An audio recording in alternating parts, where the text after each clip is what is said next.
মাননীয় স্পিকার, আমি 2 মিনিটে নোটিশের 2 মিনিটের কথার সুযোগ পেয়েছিলাম। সেই দিন আমি তিস্তার কথা বলেছিলাম। আমি যে এলাকা থেকে এসেছি, চীনের দুঃখ যেমন হোয়াং হোক, আমার রংপুর অঞ্চলের মানুষের দুঃখ হচ্ছে তিস্তা।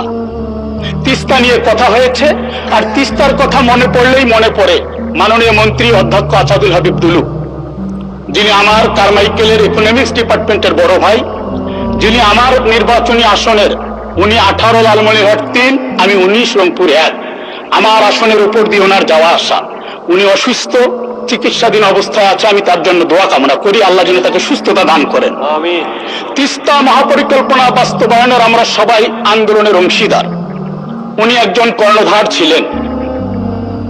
আমরা আজকে পানি সম্পদ মন্ত্রী মহোদয় আছেন, ওনার কাছে আমরা সুস্পষ্টভাবে ওনার বক্তব্যে আমরা জানতে চাই এই তিস্তা মহাপরিকল্পনার কাজটি কতদূর অগ্রসর। কারণ আমি যে আসন থেকে নির্বাচিত হয়েছি, এই আসনটি গঙ্গাচড়া উপজেলার 9টি ইউনিয়ন, রংপুর সিটি কর্পোরেশনের 1 থেকে 9 নং ওয়ার্ড।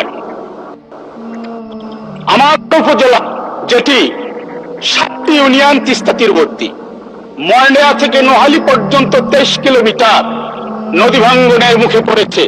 ইতিমধ্যে আমি এটার আবেদন জমা দিয়েছি, মন্ত্রী মহোদয় সুপারিশ করেছেন, এটা প্রক্রিয়াধীন আছেন।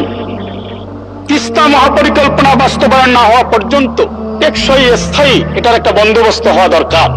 কারণ ফসলি জমি, বসত ভিটা দিন দিন বিলীন হয়ে যাচ্ছে। মাননীয় স্পিকার,